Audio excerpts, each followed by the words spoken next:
நாமக்கல் நகரின் சிறந்த autonomous engineering college Selvam college of technology. இஸ்ரோவின் முன்னாள் தலைவர் மயில்சாமி அண்ணாதுரை இணைந்திருக்கிறார். பேசலாம். வணக்கம் சார். வணக்கம். குலசேகரப்பட்டினத்தில் விண்வெளி பூங்கா அமைப்பதற்கான அதிகாரப்பூர்வ அறிவிப்பு வெளியிடப்பட்டிருக்கிறது. விஞ்ஞானியாக என்னென்ன நலன்களை இந்தியா இதன் மூலமாக சந்திக்கும் அப்படின்னு நீங்க எதிர்பார்க்கிறீங்க? ஒண்ணு இப்ப விண்வெளி துறையில நிறைய மாற்றங்கள் இருக்கு. நிறைய செயற்கைக்கோள்கள் அனுப்புறாங்க. அது தொலைத்தொடர்புக்கு, தொலையுணர்வுக்கு நிறைய. அந்த வகையில அதிகமாக இப்ப அமெரிக்காவிலிருந்து வர்ற மாதிரி இருக்கும். அதுக்கு ஒரு மாற்று இடமாக, சிறந்த இடமாக குலசேகரப்பட்டினத்தை நான் பல காலம் பார்த்துருக்கேன். அந்த வகையில குலசேகரப்பட்டினத்துல ஏவுதளம் வரும்பொழுது அது இந்தியாவினுடைய ஒரு புத்துணர்ச்சியாக நம்முடைய விண்வெளி செய்திகளுக்கு வரும். அதை தாண்டி அதுக்கு பக்கத்துலயே இப்ப சிறுகரிக்கோட்டா இருக்குன்னா, சிறுகரிக்கோட்டாவுக்கு இந்தியாவின் பல பகுதிகள் இருந்து நம்ம பாகங்களை கொண்டு போய் செயற்கைக்கோளா இருக்கலாம், பெங்களூர்ல இருந்து வரலாம், திருவனந்தபுரத்துலேருந்து வரலாம், வள்ளிமலையிலிருந்து, அகமதாபாத்ல வந்து அப்புறம் அங்கதான் அட்டுக்கம்பு வச்சு அங்கிருந்து அனுப்புறோம்.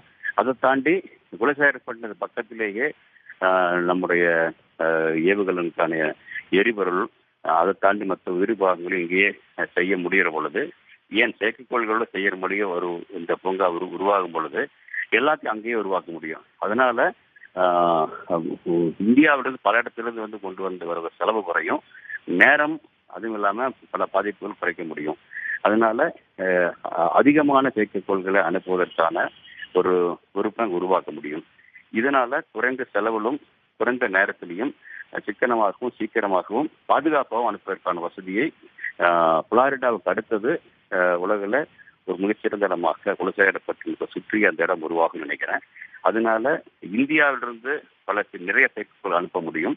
அது இந்தியாவுக்கு மட்டுமில்லாம வெளிநாட்டிற்கும் போவதற்கான வாய்ப்புகளை உருவாக்க முடியும். அந்த வகையில நான் எப்படி சென்னையை சுற்றி நிறைய கார் தொழிற்சாலைகள் உருவாக்கி நமக்கு மட்டுமல்ல உலகத்துக்கே ஏற்றுமதி ஆகுதோ, அதே வகையில நமக்கு மட்டுமில்லாம சர்வதேச நாடுகள் பலருக்கும் இது உதவதற்கான வாய்ப்பை உருவாக்கும்.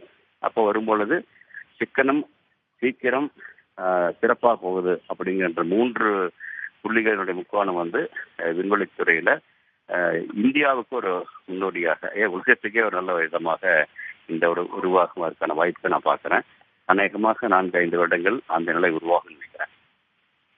உலகத்திற்கே இந்தியா முன்னோடியாக இருக்கும் என்று சொல்லியிருக்கிறீங்க. இந்தியாவிற்கு தமிழகத்தில் இருக்கக்கூடிய இந்த குலசேகரப்பட்டினம் இந்தியாவினுடைய விண்வெளி வளர்ச்சிக்கு ஒரு உந்துகோலாக இருக்கும் அப்படின்னு சொல்லியிருக்கிறீங்க. இப்ப உலக அரங்கிலேயே இந்தியா எழுந்து நிற்பதற்கான ஒரு அமைப்பை, ஒரு வளர்ச்சி கழகத்தை ஏற்படுத்துகின்ற சூழல்ல அதில் தமிழர்களுடைய பங்களிப்பும் அதிகமாக இருக்கணும் அப்படிங்கிறது உங்களை போன்ற தமிழகத்திலிருந்து வந்திருக்கக்கூடிய விஞ்ஞானிகளுக்கு ஒரு ஆசையாகத்தான் இருக்கும். இப்ப நம்முடைய படிப்பு, கல்லூரி மற்றும் கல்வி தளங்கள் எல்லாம் அதற்கு ஏற்ற மாதிரி இருக்கிறதா, இல்ல விண்வெளி படிப்புகள் இன்னும் கொண்டு வரப்படணும் நீங்க நினைக்கிறீங்களா? ஏன்னா தமிழகத்திலேயே இப்படி ஒரு திட்டம் கொண்டு வரப்படும் பொழுது இன்னும் படிப்புகள் அதிகரிக்கணும்னு நினைக்கிறீங்களா, இல்ல போதுமான அளவு இருக்கா? இல்ல, இப்ப பாத்தீங்கன்னா இந்திய அளவுல அதிகமான உயர்கல்விக்கான வாய்ப்புகள் இருக்கக்கூடிய இடமாக தமிழகம் இருக்கு. ஆனா அதிகமான பேருக்குல முதல் கட்டமாக நம்ம விண்வெளித்துறைக்கு அனுப்பிச்சிருக்கிறோம். ஆனா மிக அதிகமான பேர் கணினித்துறைக்கு தான் போயிட்டு இருக்காங்க. ஆனா அதை தாண்டி இப்ப இருக்கக்கூடிய இந்த வாய்ப்புகள், இது வரைக்கும் நம்ம நிறைய பேரை உருவாக்கினாலும் கூட அவங்க எல்லாரும் பேர் நான் முதல் கொண்டு எல்லாருமே வெளியில வந்துதான் வேலை செய்யறோம். அப்படி இல்லாம நம்ம மண்ணிலேயே செய்ய முடியும் அப்படிங்கிற பொழுது அதை பார்க்கும் பொழுது இளைஞர்களுக்கு இன்னும் உத்வேகம் உருவாகும். அப்ப உருவாகும் பொழுது அவர்களுக்கான வாய்ப்புகளை நாம் உருவாக்க வேண்டிய அவசியம் இருக்கு. அந்த வகையில இன்னும் இந்த உயர்கல்வி துறையில முக்கியமாக கணினி வேண்டும் தான். ஆனா கணினியை தாண்டி விண்வெளித்துறை சார்ந்த இந்த படிப்புகளுக்கும் அதற்கான வாய்ப்புகள் இன்னும் உருவாக்கப்பட வேண்டும் நினைக்கிறேன். ஏன்னா இந்த அளவு உருவாகும் பொழுது அதற்கான ஆட்கள் கண்டிப்பா தேவை.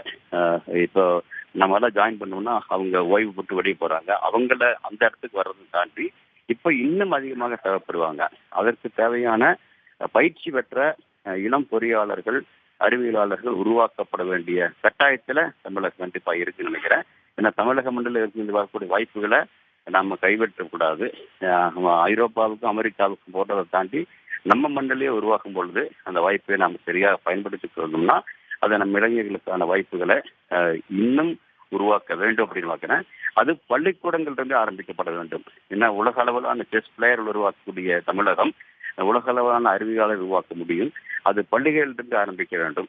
கல்லூரிகளிடையே இருக்கு, ஆனா பள்ளிகளிலும் கூட ஆரம்பிச்சு அந்த நோக்கத்தோட குழந்தைகளை கொண்டு வந்து முடிஞ்சிச்சுன்னா இன்னும் சிறப்பாக இருக்கும் நான் எதிர்பார்க்கிறேன். நன்றி சார். இணைப்பிற்கு வந்து பல்வேறு கருத்துக்களை பகிர்ந்தமைக்கு நன்றி. நாமக்கல் நகரின் சிறந்த autonomous engineering college Selvam college of technology.